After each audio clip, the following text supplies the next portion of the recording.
এখানে গতকালকে রাতে একটা মানুষকে জবাই করছে আমরা শুনছি।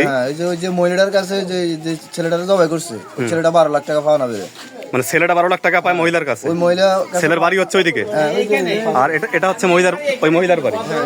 মহিলার বাড়ি 12 লাখ টাকা পায়, পরে গেছে কাল টাকা দেওয়ার ডেট। পরে ইফতারের পরে ফোন দিছে যে ওর ওয়াইফে কইছে আর কি যে ওই ফোন দিছে টাকা লাই যাইতে বলি। তো এখান থেকে দোকানে গেছে, দোকান থেকে জানার পরে কত 10 থেকে 15 মিনিট হরে মানে সাদে সব শব্দ শুনি মানুষ পাবলিক। মানে ওই ছেলেকে যে মারা গেছে তাকে ডেকে নিচ্ছে ওই মহিলা। হ্যাঁ। মহিলার নাম কি? মহিলার নাম হলো সোনিয়া। সোনিয়া। আর ছেলের নাম হলো আলমগীর। হ্যাঁ, সোনিয়ার মা আর সোনিয়ার একটা বোন আছে, তাও উপযুক্ত তাও উপযুক্ত। আর একটা ভাই আছে ছোট, 4টা লোক আসিল। যে সময় মনে করেন এই সোনিয়া নিচে নামছে, ওই সময় সোনিয়ার সব হাত পায়ে সব রক্ত। মানে ওই যে ওনাকে মারার পর যখন নিচে নামছে, তাই না? ঘটনাটা ছিল কখন? তারাবির সময় 8টার দিকে। 8:30টার দিকে হচ্ছে ওই লোককে ডাকিয়ে নিছে উনি, সোনিয়া ডেকে নিছে। ডেকে নিয়ে ওনার হচ্ছে বাড়ির ছাদে তুলছে। এই তো ছাদে ছুরি টুরি সবে পাইছে মনে করেন, এদের জবাই করছে। ছুরিও ছাদে ছিল। হ্যাঁ, ছুরি দিয়ে কাটছে। আমি আপনাকে 7:30টায় ঠিক 7টা ফোন 8টার ভিতরে তার ওই দোকানে চা খায়, আমরাও চা খাইতে আছি। তারপরে ওরে ডাকিয়ে আনছে, ডাকিয়ে আনার পরে এই বিল্ডিং এ 5 মিনিট পরে একটা সিকিউরিটি সোর বই। আমরা বললাম সন্ধ্যা খোলাইনি মানে ডাব ডুবকা ইফতার করি মানে সব মসজিদ মুখী হয়েছে, মসজিদে যাইবো তারা বি করবো। এই টাইমে করছে কি আমি দৌড়ে আসি, দৌড়াই দিয়ে ছাদের উপরে এদিকে মানুষ ঢুকতে আছে, উপরে যাই ঢুকি দিয়ে দিলাম একটা ছুরি নতুন। এটা ছুরিটা কালকে বানাইছে কিন্তু। আচ্ছা। হ্যাঁ, নতুন ছুরিটা এখানে রাখছে, রাইখা তার এখানে মেয়েদের কয়েকটা গাই দেখছি আমি। আর এখানে 20-25টা গাই আছে এখানে মেয়েদের আঘাত করছে, ছুরিতে আঘাত করছে। সেখানে জবাই করে দিয়েছে, আর একটা কোপ দিয়েছে এমনি। আমি কইছি যে তোরা চুরি মোবাইল আছে কেউ ধরিস না। হেডকোয়ার্টার ফোন দিয়েছে, আরে দইছে দিয়েছি দড়ি বলতে আছে জানো কই থেকে। আমি সারাস্তি থেকে ফোন দিয়েছি অমুক জায়গা, কয় যে আপনি একটা কাজ করেন না, পুলিশের সহযোগিতা করবেন। আমি ওসি কথা কইতেছি আমরা, ওসি সাহেব কইলো যে এই ব্যাপার আমরা আসতে আছি। আচ্ছা আপনারা আসেন, আমরা আসি এনে আসার পরে যাই দেখলাম আমি সাথে মেয়েটার গাছ মেয়েতে রক্ত, মেটার গায়ে রক্ত। হ্যাঁ রক্ত। ঘটনা হচ্ছে আপনারা যেটা বলতে চাচ্ছেন যে মহিলা সোনিয়া, যে মহিলাটা তিনি হচ্ছে বাইরে থেকে লোক নিয়ে আসছে আলমগীরকে মারার জন্য। আর যারা মারছে তাদেরকে কি আপনারা দেখছিলেন? না, আমরা দেখি না, তাদেরকে দেখার সুযোগ হয়নি। আমরা দুইটা লোক আছে ওই বিল্ডিং এর ছাদ পাই নামি গেছে। আর ওই ছাদে দিয়ে পুলিশটি ছাদে দিয়ে আমরা দেখছি ওই ছাদ থেকে যে নামছে কয়েকটা গাছে কিন্তু আমরা রক্ত পাইছি, রক্ত দেখছি। হয়তো বা ছাদ থেকে যে নামছে ওই গাছ বেয়ে নামছে, সেখানে বেশ কয়েকটা গাছে মানুষ মসজিদ মুখী সবাই নামাজ দিছে ওই টাইমে। আচ্ছা আচ্ছা। এই টাইমে ধরার কোনো লোক ছিল না। এরপরে দুইটা লোক ওখানে আসিল, সন্ধ্যা মিলে আমরা ওখানে ফাঁসরাফাসি করছি। এরপরে 8-10টা লোক আছে, দুইটা লোক এখান থেকে ছেড়ে নিয়ে গেছে। আলমগীরকে ডাকার পর সোনিয়া ওই ছাদের উপরে আরো দুইটা লোক তাহলে রেডি করে রাখছিল তাকে মারার জন্য।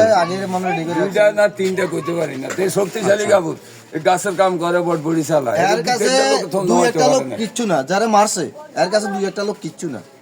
দুরন্ত দুই একটা লোক হ্যাঁ রাখতে পারবে, মনে করেন শক্তি তার ক্যাপাসিটি আছে। তাহলে এখানে মূল সমস্যা ছিল আর্থিক কেলেঙ্কারি বা আর্থিক লেনদেন নিয়ে, এটা সমস্যা ছিল। আচ্ছা, ওদের বাড়িতে কোনো পুরুষ ছিল না? বিদেশে দেখানো যাবে না, এমনি শুধু আপনি ছুরিগুলো দেখান। দেখি ছুরিটা কোনটা? আছে সিরিয়াল আছে ফেসবুকে, দেন ছুরি আছে ফেসবুকে ছাড়তো তাল বাংলা। এটি হচ্ছে সেই আলমগীরের বাড়ি। আচ্ছা, এটি হচ্ছে আলমগীরের ঘর। আচ্ছা, আমরা আলমগীরের স্ত্রীর কাছে যাচ্ছি ঘটনাটা আরো সঠিকভাবে শোনার জন্য। কি নাম আপনার? নাসিমা? তাসলিমা। আচ্ছা, ঘটনাটা কি আপনি কিছু জানেন? বা ঘটনাটা আমি জানি না, আমার জানা না। এর শ্বশুর বাড়ি এখানে, এ জামাই বিদেশ দিছে। এই মেয়েটা ফেম করছে এই ছেলেটার লগে। মেয়েটার এটা তাহলে মেয়েটার নিজের বাড়ি, বাবার বাড়ি? এটা স্বামীর বাড়ি ওই যে এখানে ধারা কাছে, দূরে না। স্বামীর বাড়িতে এটা ফেম করছে মেয়েটার ভাড়া রাজি নেই এই ছেলেটার কাছে দিত। তেনে এই আমার স্বামীর ধরে টাকা পয়সা সব দিচ্ছে, ছেলেটারা বিদেশ দিছে। এই পর্যন্ত এই তার সাথে টাকা পয়সা লেনদেন চারিদিকে সমস্ত মানুষের সব টাকা পাইব, এখানে সব শেষ করছে, কিচ্ছু নেই। আর আছে শুধু একটা গাড়ি, ওই বটবুড়ি এই গাড়িটা আছে আমার স্বামীরে কইছে এই গাড়িটা বিক্রি করে আপনি আমার 2 লাখ টাকা দেন। ওই মেয়ে গা- সোনিয়া বলছে? হ্যাঁ সোনিয়া বলছে। কোনো আমার দ্বারা আইয়ে না, স্বামী আমার কয়ও না, স্বামী যে সব রেকর্ডিং করতো, এই মেয়ের লগে লেনদেন করতো, সব মোবাইলে থাকতো। আমি একদিন আমার মারে ফোন দিতাম যাই, রেকর্ডিংটা আমি শুনিয়ে লাইছি। রেকর্ডিং শুনি আমি না যাব গেছি সারাদিন দেয় তেল লগে এই লেনদেন ব্যাপারে কথা কইতো, রায় কইয়া লাইছি। আনা তো টিয়া কার ঘরে দেন গেরে না সব না শুনছি দিব কথা কইনে আর টিয়া আছে আরে দিব অন সব শেষ হয়েছে, গাড়ির ধরা আছে। তুই গাড়ি বেশি দে 2 লাখ টাকা, গাড়ি বেশি দিলে আমি 12 লাখ টাকা আপনারা তো দিন, আপনি গড় করবেন গাড়ি লইবেন। আচ্ছা ওই মেয়ে বলছে? হ্যাঁ ওই মেয়ে সোনিয়া এমন বলছে আমি আলমগীর জানি। আর এটি সব বিটে দেন আমি ওই মোবাইলে শুনছি, আচ্ছা। মোবাইলের রেকর্ডিংটি শুনছি। হে কোনো আমার কিচ্ছু কইতো না, কিন্তু আমি যে মানুষের কাছে কই দিলে হে সংসারটা ভাঙি যাবে। হে বোন ধর্মস্থরা ভাই ডাকছে, কিন্তু ভাইয়ের ধর্ম হে ডাকছে, এই ভাইয়ের ধর্ম রায় তুই নিত্যন গেছি ইগে রায় না আমি ভুলে গেছি। এরারে এই 2 লাখ টাকা গাড়ি বেশি দিছে, দিয়ে হে মেয়েটারে দিছে 2 লাখ টাকা কোন ব্যাংক হে মেয়েটারে জমা দি এন এটি আই জানি, আচ্ছা। এটি আরো সকরণ এই 2 লাখ টাকা দিছে দি অন আজ হাঁস মাস হইব এই আজ দিব হ্যাঁ আরে চলাইছে আরে কেন রাজি করাইলে। আচ্ছা, মেয়ে যে এতগুলো টাকা নিল আলমগীরের কাছ থেকে, মেয়ের পরিবার বা মেয়ের স্বামী এরা কি জানতো? সেটা তো ভাই আয় তো এ ব্যাপারে আপনার জানা নেই? আয় ওই মোবাইলের রেকর্ডিং না শুনছি। আচ্ছা, মানে শুধু সোনিয়ার সাথে আলমগীরের যেটা কথা হয়েছে আপনি এই রেকর্ডটাই শুনছেন? রেকর্ডিংটা আর কোনো হে দিয়ে না। আচ্ছা। আর রেকর্ডিংটা শুনিছেন ভেজাল করছি, হে সিমটা ভাঙি লেছে, ভাঙি টাচ মোবাইলে সব আছে, টাচ মোবাইলে সব আছে, টাচ মোবাইল তাই টিপতে মারি না আর ধরতে মারি না।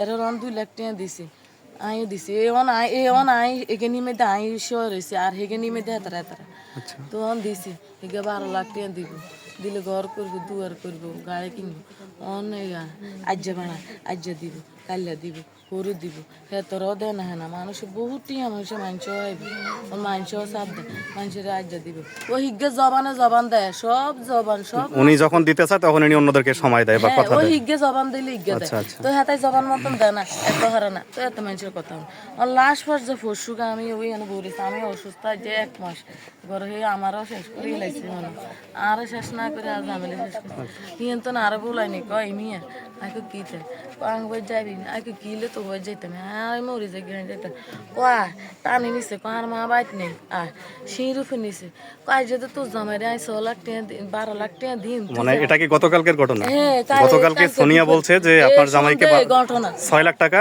গতকালকে দেওয়ার কথা ছিল। 6 লাখ টাকা কালকে উঠে অন ব্যাংকটি আইছে এত তো খুশি হয়ে গেছে আটিয়া তাই হাইও আটিয়া তাই মানুষের দিব এই করবে আচ্ছা, গতকালকে কখন ডাকছে ওনাকে? দুপুরবেলা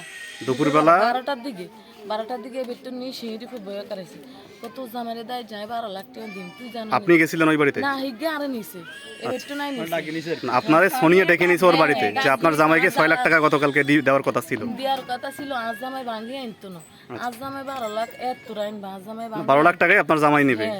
সাহায্য তোর জামাই রাই হান যেতে দিবি তো দুগা যেহেতু তোর মাথা খাইবি তুই এই কথা তোর জামাই কেন কই না আয়ার যেত জামাই হান যেতে দিবি। আচ্ছা, এ তো মাগরিবের এটা ছিল দুপুরের ঘটনা, 12টার দিকের ঘটনা। এই 12টা বাজে যাইবো যাই আর 6 লাখ উঠে এনবো তো 12 লাখ সন্ধ্যাবেলা 12 লাখ টাকা সন্ধ্যাবেলা আলমগীরকে দেওয়ার কথা ছিল। ইফতারের সময় আজা দিছে দোয়ান্তে ইফতারি আনছে উনি যেহেতু লই আইসা খাইছি খাই এনে বই ওই গেল কত শতানি করছে আর ওষুধ নেই কত ওলাই ওষুধ লাগবে নিয়ে আইকে লাগবে কত হাতন তো টিয়া না আইকে তো টিয়া না থাকা লাগতো এটা কই টুটুরাই হিন্দি গেছি এটা কই টুটুরাই হিন্দি যায় হ্যাঁ দাই মনে 20টা মিনিট হয় না ইফতারের পরের ঘটনা? ইফতারের পর এসার আজানের লগে এসার আজানের লগে মনে হয় তারাবির নামাজের সময় তারাবি যাইতে আছে কেউ জানা কিন্তু দোয়ান ফাটেটি খোলা দোয়ান ফাটেটি খোলা দোয়ান আর হুতাইছে ঘুমাইছে আর হুতে বাপ পাপ কই হুরা ঘর টোকাইতে আছে আর কাইতে আছে আর আব্বা যাগি দৌড়টি চলি এসে গেটে নক্কানো হিগের ইসি আইছি আই দে হিমির দিকে আউ শুনতে আসি আঙ্গ বাড়ি একেরে বলাই গো তোরা কত বাড়ি আইন না কিলেরম করে না আই তো যাইতারি না আর অর্থাৎ সব ভাঙ গেছে আর তো ওখানকার শব্দ শুনতে পাইছিলেন? হ্যাঁ ওই আউ করতে আছে কাল আউ করতে আছে এটি শোনা যায় কইতে হরে বেগুন গেছে বেগুন যাই দেয় এই অবস্থা বেগুন তার মানে এসার সময় হচ্ছে আলমগীরকে ডেকে নিছে ওদের বাড়ির ছাদে। ফোন দিছে, আচ্ছা, ফোন দেওয়ার সাথে সাথে গেছি কি আলমগীর আজ গেছে। যত টাকা দিব এ গেছি কি গেছি কি আর গদর হচ্ছে আর তো শরীর বালা না আমি হচ্ছে আর হতে হচ্ছে আর হতে হজাক করছে তাই কই যেদিন 6 লাখ টাকা উঠে আনছে এগুন আনি আনা মানুষের দিয়ে দেন তো এগুন জাল হচ্ছে জাল টাকা? হ্যাঁ এগুন টাকা কি ওনার হাতে আসছিল? না ওনার হাতে আইন ওনার হাতে আইলে তো আমি দেখতাম গরমে ও জানলা আমার ভাইয়ারে আর কি, আমি আলমগীরের বোন। আলমগীর আমার ভাই। আমার ভাইয়ারে টাকার জন্য যখন ডাইকে নিয়ে গেছে তখন টাকা দিয়েছে 6 লাখ টাকা দিয়েছে। 6 লাখ টাকা 6 দেওয়ার লাখ টাকা কি আলমগীরের হাতে দিছে? হ্যাঁ, হাতে দিছে। হাতে দেওয়ার পরে দিয়ে ও দেখছে যে টাকাটা জাল। যখন জাল টাকা তখন ও টাকা নেয় নাই। ও বলছে যে না টাকাটা জাল, আমি জাল টাকা নিব না। যখন এই কথা বলছে তখন জাল টাকা ফেরত দিয়ে আসছে। তো ফেরত দিয়ে আসার পরে ভাইয়ারা আবার ফোন করে ডাকানো হয়েছে। ডাকছে যে ঠিক আছে এখন আয়, এখন তোরা টাকা দিয়ে দিব। ওই টাকা আনতে যখন গেছে, যাওয়ার পরে হয়তো বা যত সম্ভব ছাদের উপরে তো এইভাবে মারতে পারে নাই, রুমের ভিতরে আঘাত করছে, রুমের থেকে হয়তো ছাদে নিয়ে গেছে। আর ওই বাসার প্রত্যেকটা জায়গায় জায়গায় রক্ত আছে। আমরা এটাও দেখতে পাচ্ছি যে আপনাদের বাসার কাছে আমাদের টাকা এবং ভাই তো আর কখনো ফেরত পাবো না, কিন্তু সঠিক ন্যায্য বিচারটা আমরা চাই। এছাড়া আমাদের আর কিছু চাওয়ার মতো নাই, শুধু আমার ভাইয়ের বিচারটা আমাদেরকে করে দেন, এটাই আপনাদের কাছে আমাদের অনুরোধ। এছাড়া আর কিছু নাই। আলম আপনার হচ্ছে বাচ্চা কাচ্চা কয়টা? আমার মেয়ে একটা ছেলে একটা। মেয়ে একটা ছেলে একটা। আলমগীর তার মামার সাথে একটু কথা বলবো। কাকা, আমরা শুনতে পারছি যে ওই মহিলার সাথে একটা আর্থিক লেনদেন ছিল বা আর্থিক দেনা পাওনা ছিল আলমগীরের সাথে। 12 লাখ 1 লাখ নো 12 লাখ টাকা আলমগীর পাইতো ওই মহিলার কাছে। টাকাটা ওই মহিলার কাছে পাইতেছে কেমনে, কিভাবে? আলমগীর এখন গাড়ি কিনছে, আচ্ছা, মালটা নিয়ে গাড়ি, গাছটা নিয়ে গাড়ি, জি জি। গাড়ি এনে বিক্রি করছে, গরু বেচছে, ছাগল বেচছে, সংসার ধর্ম করি।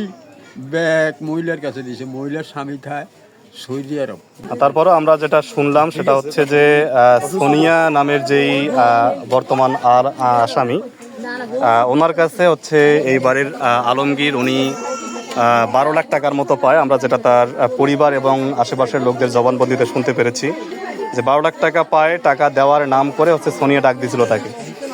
ডাক দেওয়ার পরে হচ্ছে তাকে তার সোনিয়াদের বাড়ির ছাদে উঠায়, তাকে নৃশংসভাবে হত্যা করে। এবং আমরা আরও কয়েকটা আলামত দেখতে পেরেছি যে বিল্ডিংয়ের ছাদ থেকে নামার সময় পাশে যে গাছগুলো ছিল সেই গাছগুলো কিন্তু রক্তমাখা, এখনও সেই আলামতগুলো রয়েছে। তো ইতোমধ্যে আসামিদেরকে তারা পুরো পরিবার সপরিবারকে থানায় সোপর্দ করা হয়েছে, থানায় ইতোমধ্যে নিয়ে গেছে। এটি হচ্ছে আলমগীরের বাড়ি। আলমগীরের মৃতদেহ বর্তমান ময়নাতদন্তের জন্য পাঠানো হয়েছে। আমরা জানতে পেরেছি বিকালবেলার মধ্যে হয়তোবা আলমগীরের মরদেহ নিয়ে আসবে এবং এখানেই হচ্ছে দাফন কাফন হবে। তো ঘটনাটা আমি আবারও বলে রাখি, এটি হচ্ছে চাঁদপুর জেলার শাহরাস্তি উপজেলার চিতসী পূর্ব ইউনিয়নের মণিপুর নামক এলাকায়, মণিপুর পশ্চিম পাড়ায় এই ঘটনাটা ঘটেছে। এটি হচ্ছে আলমগীরের বাড়ি। আমি এখানকার ইয়াটা একটু দেখাই। চিতসী পূর্ব ইউনিয়নের সলেমান মাস্টারের বাড়ি নামে এই এলাকাটা। এটি হচ্ছে আলমগীরের ঘর।